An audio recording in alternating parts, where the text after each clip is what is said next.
Hello everyone, आप सभी का स्वागत है आपके अपने यूट्यूब चैनल वाईएम के एजुकेशन क्लास पर। फ्रेंड्स, हमारे चैनल पर आपको बता दें कि कंप्लीट एजुकेशन सब्जेक्ट पढ़ाया जाता है, जो कि यूजीसी नेट के लिए जिनका एजुकेशन पेपर 2 है वो हमारे साथ जुड़ के step by step unit her unit से जो इम्पोर्टेंट टॉपिक हैं वो इस समय हम लेके आ रहे हैं। फ्रेंड्स, तो क्या करिए कि इसके लिए आप चैनल को कर लीजिए सब्सक्राइब, ताकि हमारी वीडियो का नोटिफिकेशन सबसे पहले आप तक पहुंचे। और फ्रेंड्स, आप भी हमारे साथ जुड़ के एकदम क्लियर कॉन्सेप्ट में जो मेन टॉपिक हैं हर यूनिट से, उनसे थ्योरी की क्लासेज एकदम तैयार कर सकें, कॉन्सेप्ट क्लियर कर सकें। तो फ्रेंड्स देखिए, जल्दी से फटाफट, ज़्यादा समय नहीं लेते हैं, हम करते हैं start.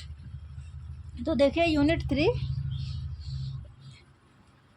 Unit three friends, unit 3 में आज हम पढ़ने वाले हैं फ्रेंड्स रॉबर्ट गैने का अधिगम सिद्धांत। फ्रेंड्स देखिए, बाकी सिद्धांत जो सीखने के लर्निंग के सिद्धांत हम पढ़ रहे थे तो वो कई सारे हमने पढ़ लिए हैं। तो फ्रेंड्स आज हम पढ़ने वाले हैं रॉबर्ट गैने का अधिगम सिद्धांत।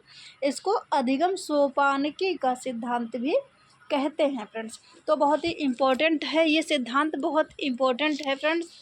बस 10 मिनट तक हमारे साथ बने रहिए और स्टेप बाय स्टेप एक एक पॉइंट को आप नोट करते चलिए, बहुत ही ध्यान से पढ़िए एकदम। यहाँ से प्रश्न भी पक्का बनने की संभावना पूरी होती है। फ्रेंड्स तो देखिए रॉबर्ट गैने ने क्या किया, अधिगम परिस्थितियों के स्तरीकरण की। देखिए थोड़ा सा देख लीजिए, फिर इनका सिद्धांत नेक्स्ट पेज में अभी हम समझाते हैं आपको। क्या है कि गैने ने अधिगम परिस्थितियों के स्तरीकरण की अवस्थाओं की व्याख्या देखिए इस प्रकार की। तो उन्होंने क्या किया, जो अधिगम है मतलब सीखना है, लर्निंग, उसको क्या किया, उसके 8 प्रकार बताए, अधिगम के 8 प्रकार। उसको सरल से जटिल की ओर या निम्न से उच्च की ओर, इसे अधिगम का पिरामिड भी कहा जाता है। तो देखिए उन्होंने ये 8 प्रकार सरल से जटिल की ओर या निम्न से उच्च की ओर किस प्रकार बताए हैं। फ्रेंड्स देखिए, एक मिनट,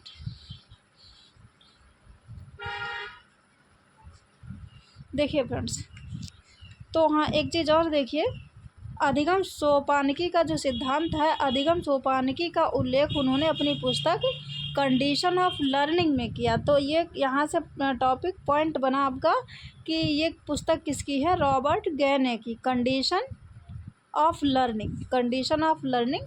इसमें इन जो है 8 जो उन्होंने प्रकार बताए हैं, परिस्थितियाँ सीखने की 8, वो इस पुस्तक में उन्होंने डिस्क्राइब की है। फ्रेंड्स इसके बाद में फिर देखिए, अब देखिए यहाँ पे बहुत ही ध्यान से आप समझना हमारे साथ। फ्रेंड्स बस 5-7 मिनट में ही इसको समझ लेते हैं। तो वो पिरामिड और जो स्टेप 8 बताए हैं किसने, रॉबर्ट गैने ने, तो वो जो है ये है आपके समक्ष, ये हैं। देखिए अब वो कैसे क्या है, देखिए सबसे पहले उन्होंने बताया, देखिए एक चीज़ और ध्यान से, ये जो 8 नंबर पे है, आपको क्या करना होगा, इधर से चलना होगा। तो देखिए संकेत अधिगम, देखिए हमने पूरा टाइप करके रखा है इसमें। तो क्या है, देखिए ध्यान से समझना, नीचे से आपको याद करना है, यहाँ से याद करना है, और यही इनका जो है पिरामिड। तो कैसे, देखिए संकेत अधिगम, उद्दीपक अनुक्रिया, श्रृंखला अधिगम, बहुत ध्यान से समझना। संकेत अधिगम देखिए इंग्लिश में signal learning, stimulus response chain learning.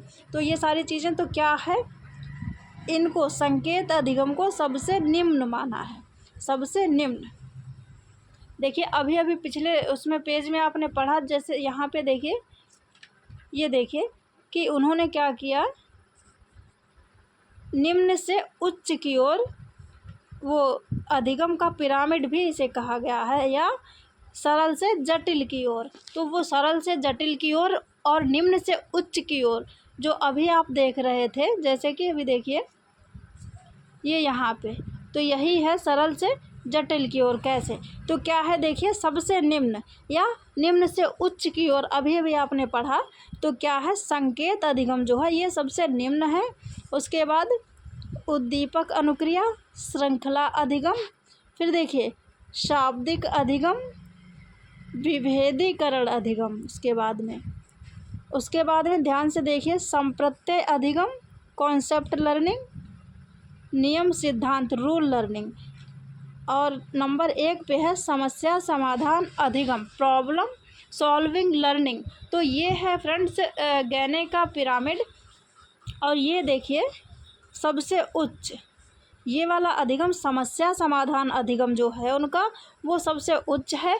तो आप ऐसे भी देखिए याद कर सकते हैं। आपने क्या किया, नंबर 1 से शुरू किया, 1 2 3 4, अगर ऐसे आप इन पॉइंटों को याद कर लेते हैं, समस्या समाधान और नियम सिद्धांत दूसरा, तीसरा संप्रत्यय अधिगम, चौथा विभेदीकरण, पांचवा शाब्दीकरण, छठा श्रृंखला अधिगम, सातवां उद्दीपक अनुक्रिया, आठवां संकेत अधिगम। फ्रेंड्स तो क्या है, जो सबसे लास्ट में आया वो सबसे निम्न है, सबसे निम्न है, और जो सबसे पहला वाला था वो सबसे उच्च है, अगर नंबर से ऐसे देखते हैं तो फ्रेंड्स बस। लेकिन आपको नाम याद रखना है ऐसे, क्योंकि आपको पूरा पिरामिड या सारे तो दिए नहीं रहेंगे।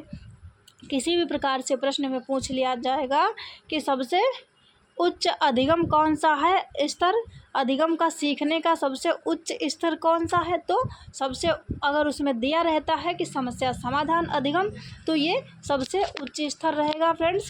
और सबसे निम्न स्तर पूछ लिया जाए तो संकेत अधिगम, सिग्नल लर्निंग, ये है फ्रेंड्स। और एक चीज़ और देखिए, ये ज्ञानात्मक, ये हमने क्यों लिखा है, देखिए ये जो हैं तीनों 3 कैटेगरी में डिवाइड किया इन्होंने। ये है ज्ञानात्मक, कौन कौन से, संकेत अधिगम, उद्दीपक अनुक्रिया अधिगम, श्रृंखला अधिगम, ये सब हैं ज्ञानात्मक फ्रेंड्स।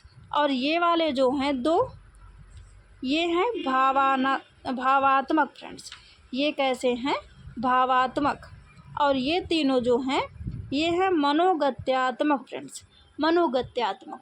ये 3 जो हैं समस्या समाधान, नियम, संप्रत्यय अधिगम, ये है मनोगत्यात्मक। तो अब फ्रेंड्स ये याद कैसे रहेंगे, इसके लिए 1-2 बार इसको पढ़िए तो फ्रेंड्स याद हो जाएंगे। बाकी देखिए ये ज्ञानात्मक कौन से हैं, तो आपको ऐसे भी याद हो जाएगा। अगर ये पिरामिड पूरा ही याद करना कौन से नंबर पे क्या आता है अगर देखना, तो कैसे देखिए, सा, ऐसे इनका एक एक लेटर लिख के भी, जैसे सा उ और स्रा, सा उ स्रा, ऐसे आपने कर लिया शॉर्टकट में। देखिए ट्रिक एक समझिए, अपनी ट्रिक अपने मन से बनाइए इसको कि क्या है सा उ स्रा, तो कैसे। अब फिर आगे आपने पहले से पढ़ रखा है ना कई बार, तो याद आ ही जाएगा कि सा से संकेत और उ से उद्दीपक अनुक्रिया और स्रा से श्रृंखला अधिगम।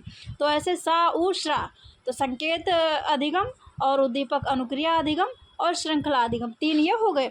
उसके बाद में शा वे, ये 2 जो हैं भावात्मक अधिगम, तो कैसे याद हो जाएंगे, शा वी शाब्दिक अधिगम, शा से, वी से विभेदीकरण अधिगम। तो ये हो गए फ्रेंड्स। उसके बाद में फिर देखिए नीचे से 3 और 2 और 1, तो सा नी सा, इसको बनाइए क्या, सा नी सा, तो सा एक प्रत्यय अधिगम, फिर नी नियम सिद्धांत, और फिर लास्ट में सा समस्या समाधान। तो इनका पहला पहला लेटर 3 बार में लेके फ्रेंड्स ऐसे भी याद कर सकते हैं। एक बार आपने तीनों ले लिए सा उ सा, दूसरी बार ले लिया शा और वी, तो ऐसे करके कर लेंगे शा नी सा, ऐसे भी याद कर लेंगे। तो फ्रेंड्स ये ट्रिक है। तो ये है मनोगत्यात्मक। देखिए मनोगत्यात्मक ऐसे भी आप याद समझ सकते हैं कि समस्या समाधान, तो ये मन से ही जब किसी चीज़ का समाधान, उसमें बुद्धि का अंतर दृष्टि ही जो है यूज की जाएगी, तो ये मनोगत्यात्मक हो जाएगा फ्रेंड्स। और ये विभेदीकरण शाब्दिक, ये भावात्मक और ज्ञानात्मक, ये 3 श्रृंखला उद्दीपक अनुक्रिया संकेत अधिगम। तो ये है इनका सीखने का जो स्तर है, उन्होंने सीखने के इस प्रकार से स्तर बताए हैं फ्रेंड्स। और इसका क्या मतलब है, जैसे संकेत अधिगम, ये क्या आपने सबसे पहले उद्दीपक अनुक्रिया अधिगम के लिए ये संकेत वाला ज़रूरी है, फिर इसके लिए श्रृंखला अधिगम के लिए ये ज़रूरी इससे पहले। तो ये चीज़ है फ्रेंड्स। रॉबर्ट गैने का सिद्धांत आप समझ गए होंगे, उन्होंने अधिगम परिस्थितियों का स्थिरीकरण कैसे कैसे किन अवस्थाओं में किया है, तो 8 प्रकार की अवस्थाओं में किया है। उसके बाद में फिर देखिए नेक्स्ट क्या बताया है। प्रश्न यहाँ से ऐसे बन सकता है फ्रेंड्स, जैसे आरोही क्रम में अगर लगाने के लिए उसको कह दिया जाए तो आप आरोही क्रम में कैसे लगाएंगे। जैसे अभी नीचे से 8वें नंबर से हमने बताया था और फिर फर्स्ट नंबर तक गए, तो ऐसे लगाएंगे। देखिए संकेत अधिगम, श्रृंखला अधिगम, अभी मैंने बताया था सा उ, संकेत अधिगम और उद्दीपक अनुक्रिया अधिगम भी है फ्रेंड्स। एक यहाँ पे छूट गया है, देखिए संकेत अधिगम और उद्दीपक अधिगम, सा उ वाला वो यहाँ पे आ जाएगा। फिर श्रृंखला अधिगम, हाँ तो यहाँ पे फ्रेंड्स उद्दीपक अनुक्रिया, उद्दीपक अनुक्रिया अधिगम संकेत के बाद आएगा। जैसे जैसे देखिए अभी आपने यहाँ पे देखा, ये देखिए संकेत, उद्दीपक, श्रृंखला, ऐसे यही आरोही क्रम में अगर पूछा जाएगा तो देखिए आरोही क्रम यहीं पे समझ लीजिए। वो क्रम से जो अगर प्रश्न बनता है तो कैसे क्रम जो है, यहाँ से आपको 1 2 3 नहीं, आपको 8 से शुरू करना, तब आरोही क्रम में होगा फ्रेंड्स। संकेत, उद्दीपक, श्रृंखला, ये आरोही क्रम में होगा। और अवरोही क्रम अगर पूछा जाए उल्टा, तो आप यहाँ से समस्या समाधान से शुरू करेंगे लगाने के लिए। तो ये इस प्रकार से भी प्रश्न बनता है, इसलिए इनको आपको करना है याद फ्रेंड्स। अगर एक तरीके से सीधा याद कर लिया या उल्टा कर लिया तो इतना दिमाग लगा के तो जैसे भी आ जाए क्रम में तो आप फिर कर ही लेंगे। फिर देखिए फ्रेंड्स, हाँ तो यहाँ पे देखिए संकेत, और फिर यहाँ पे उद्दीपक अनुक्रिया, फिर श्रृंखला, फिर शाब्दिक, फिर विभेदीकरण अधिगम, संप्रत्यय अधिगम, नियम, समस्या समाधान लास्ट में आ जाएगा। ये हो गया फ्रेंड्स आरोही क्रम। अगर अवरोही क्रम में पूछा जाता तो आप इधर से शुरू कर दिए सीधे समस्या समाधान से, फिर नियम, संप्रत्यय, विभेदीकरण, शाब्दिक, श्रृंखला, उद्दीपक अनुक्रिया अधिगम, संकेत अधिगम, सबसे लास्ट में जो सबसे निम्न अधिगम है, सबसे उच्च है समस्या समाधान। तो ये प्रश्न यहाँ से फ्रेंड्स बनते हैं ऐसे। तो आज के लिए इतना ही। अगर आपको वीडियो पसंद आई हो और गहने का सिद्धांत अगर समझ में आया तो वीडियो को लाइक कर लीजिए और चैनल को कर लीजिए सब्सक्राइब। इसी प्रकार से इंपॉर्टेंट टॉपिक्स एकदम क्लियर कॉन्सेप्ट में साथ साथ में ट्रिक से याद भी करते चलेंगे। तो अगर आप भी ऐसा चाहते हैं, आपके पास भी समय कम है, शुरुआत अभी की है आपने, तो आप हमारे साथ जुड़ के बेहतर तैयारी कर सकते हैं फ्रेंड्स। ये मत समझिए ये सब नया है, लेकिन जो है ये इसका कंटेंट देखिए एकदम क्लियर स्पष्ट तरीके से, और जो इम्पोर्टेंट चीज़ें हैं उतनी ही सिर्फ इसमें लेके आएंगे। तो आज के लिए इतना ही, मिलते हैं नेक्स्ट वीडियो में फ्रेंड्स।